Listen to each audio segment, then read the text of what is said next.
Нэгэн сонирхолтой түүх ярмаар байна. Шилийн Гол аймгийн зүүн үзэмчин хошууны төвд амьдардаг нэгэн залуу ажил төрөлгүй химээгтэн ах トゥ нартай ад үзэгддэг байж л дээ. Ажил хайвч багаасаа мал дагсан залууд тохирох ажил хошууны төвд байхгүй. Эцэг ихээс үлдээсэн 5 үхрээ хариулахаас өөр ажил үгүй.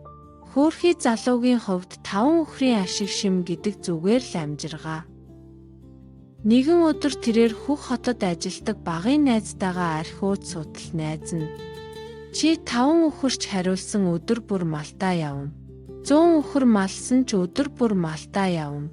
Ялгаагүй биздээ гэв. Залууч толгой дохив.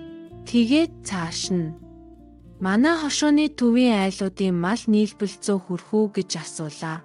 Залуу хариуд нь мал тоолгоор хошууны төвийн айлуудад 300-аад үхэр байна гэж хошуун дарах хурал дээр ярьж байсан гэв. Найз нь энэ тоог сонсоод их л бахархалтайгаар за тэгвэл нэг үхрийг сард 20,000 төгрөгөөр хариулбал чи сардаа 6 сая төгрөгийн цалин авах юм байна шүү дээ гэж бизнес санаа өгдөв. Хошууны төвийн айлууд үхрээ хашаандаа тижээдэг. Нэг үхрийн тижээлт сардаа 20,000 төгрөгнөөс илүү зардал гарна. Энэ бол жинхэнэ нуугдмал боломж байсан юм.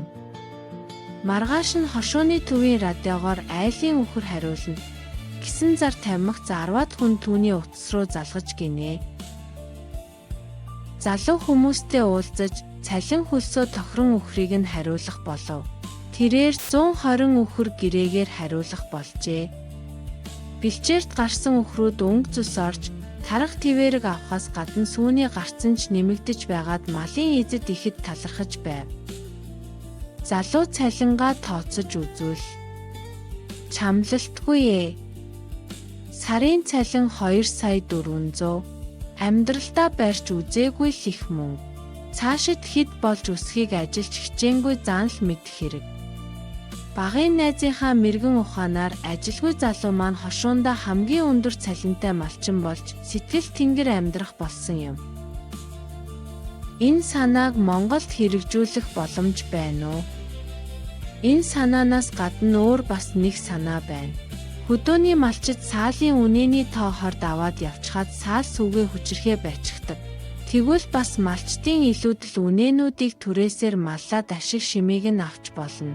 Хөдөө литр сүү 2,000 төгрөг байдаг бол саалыг нь авч чадахгүй байгаа үнийг нь түрээслээд литр сүүг нь 500-аас 1,000 төгрөгөөр аваад байсан ч болно.